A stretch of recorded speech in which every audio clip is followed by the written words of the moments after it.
Au Mali, un rapport de Human Rights Watch met en lumière les souffrances des civils. Un nouveau rapport publié mercredi par Human Rights Watch révèle que des milliers de villageois sont pris pour cible, à la fois par les groupes armés djihadistes d'un côté et d'autre part par les forces armées maliennes soutenues par leur supplétif de Wagner. Pendant 2 mois, l'ONG internationale a interrogé des dizaines de témoins d'exactions dans les régions de Mopti, Gao, Tombouctou et Nara. Elles estiment qu'au moins 200 personnes ont été tuées depuis 7 mois. Selon Human Rights Watch, plus de 160 personnes ont été assassinées par le JNIN, lié à Al-Qaïda, et plus de 40 par les forces maliennes depuis le mois d'avril. C'est justement à ce moment que l'État islamique, rival du JNIM, a pris le contrôle de la ville de Ménaka.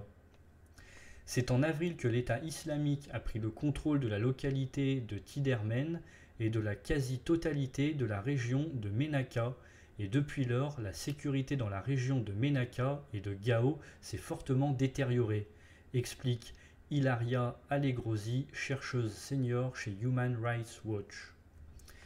Le rapport revient également sur le massacre des passagers d'un bateau dans la région de Tombouctou début septembre. Les témoignages recueillis par l'ONG font état de plus de 120 morts, soit plus du double du bilan annoncé par les autorités maliennes. L'enquête n'épargne pas les Fama, désignés par les témoins comme coupables des tueries de Tabakoro, Gadougou et Sambani.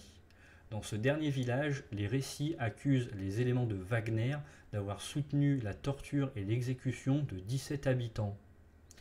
D'une part, les groupes extrémistes continuent de brûler leurs maisons, de voler leur bétail et de violer leurs femmes, et d'autre part, ces mêmes civils ont des difficultés à se confier aux forces de défense et de sécurité parce que ces mêmes forces se livrent à des exactions violentes à leur encontre, déplore Ilaria Allegrosi. L'ONG s'inquiète du sort des villageois maliens alors que la MINUSMA doit quitter le pays d'ici la fin de l'année.